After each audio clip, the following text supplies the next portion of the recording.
In this video, I'm going to show you how to take a video of somebody and remove them from the background inside of Adobe After Effects. So let's get into it.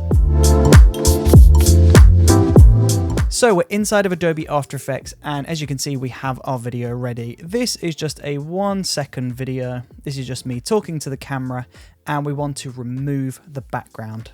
So in order to do that, you first just want to highlight the area that you want to work with, as you saw I just did there. And from there, we want to scroll through to the very beginning. We'll go to the toolbar at the top of Adobe After Effects and select the Roto brush tool, that is this icon. Then we'll double click the video and you'll notice you get this green brush appear. So from there, you just want to draw a line within yourself. So just draw an outline inside of yourself like this. And wait a second for After Effects to figure out what is happening. Now, as you can see, the pink outline shows you exactly what is included. Now, at the moment, there are a few imperfections. So if that's the case, if that's what you're seeing as well, then you just want to zoom into those imperfections and just draw over to add those back in. So I'm just going around making sure that all of those imperfections are now added. And as you can see, it's actually included part of the background here. So I'm going to hold Option on Mac and then just draw over to create a red brush. So this is removing that. Now, I did say Option on Mac. I believe it is Alt on Windows to get that brush up. But you just want to keep working through and just make sure you get a perfect outline of yourself. Now, don't worry too much about the hair. We're going to come back and sort that problem out later on. So just go around, and when you're pretty happy with how that looks, you just want to put that back to fit. And then we're just going to double check by changing the view. So we're going to select this red box here, which is Toggle Alpha Overlay. And you'll see everything in red will be removed. Everything not in red is going to stay. So from here, we're just going to press play on the keyboard, and After Effects is going to analyze this and render this frame by frame. So you can see there are some imperfections down here. And if there are any imperfections, feel free to stop and then just fix those areas like that and then carry on. So there you go. You can see it's done a pretty good job at pulling myself away from the background. And the reason why it was able to do that so quickly and easily is because when I filmed the footage, I was aware that I might be pulling the background. So I made sure there was a separation between the foreground and the background. You can see I've got a hairlight here, which is helping me pop. The background is blurring out of focus and I'm in focus. So that's just separating the foreground to the background, and it's really helping After Effects to get a clean pull. Now, there is some blue light spilling on me, which is making this more difficult, but it's not impossible. So when you are doing yours, just make sure that you are aware of this when you are filming the footage and try to get that separation between foreground and background. So I'm pretty happy with the look of this. There are some imperfections like down here, but I'm not going to worry about that too much for now.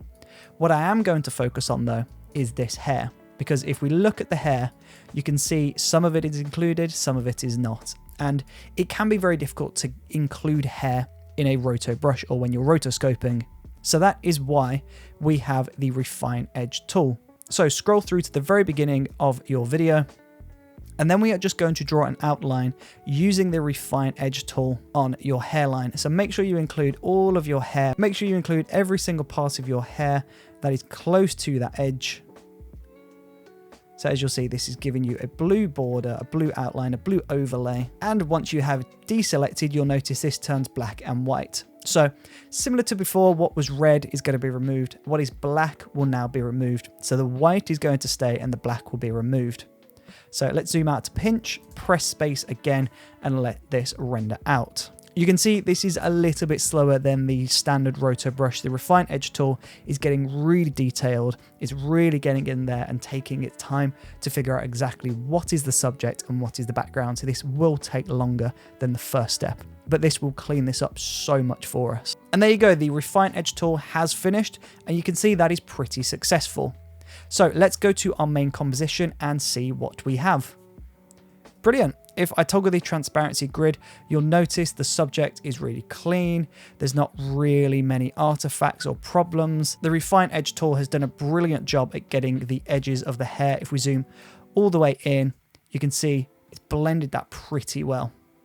Now, you'll notice in my example, there's a lot of blue spill, and this is because I was filming in a blue room. You can see the blue lights are spilling onto my clothing, it's wrapping around myself, and it's even in my hair. Now, if I was to put myself onto a new background, so I would create a new solid, you would try and want to match that color as best as possible.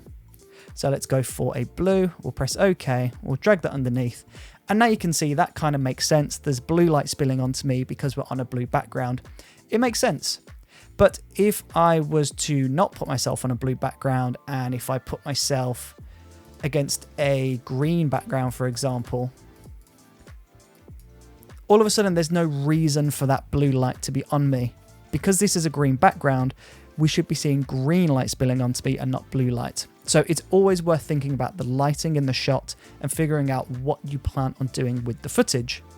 Now, saying that, if you didn't want to remove the background to place the person onto a new background and you just wanted to add text behind them, for example, it doesn't matter so much in that example because we can just copy and paste that layer. We'll delete Roto brush from the background layer, so the one underneath. And now you can see we've got the subject isolated and then we've got the original footage. So if we create a new text layer, we can increase the size of this and then place that behind myself there. If I was to now put this between the subject and the background layer, you'll notice that text layer is now behind there. So as you can see in that example, it doesn't matter what the light is doing on me because we're not changing the background. The background is staying the same. We're just separating the subject and the background so that we can put something in between them. In this example, that is text. And there you go. The Roto brush and the Refine Edge tool are both really powerful tools inside of Adobe After Effects. It will enable you to take subjects, pull them out from the background, and you can either replace the backgrounds or you can put items behind them. I would just say make sure you're using the correct footage and be patient with Adobe After Effects. The more you do this, the more you'll figure out what footage works and what footage doesn't work. So jump into After Effects, have a play with the Roto brush and the Refine Edge tool and see what works for you. But thank you ever so much for watching this video. I really appreciate your support and hopefully I will see you in the next video. See you there.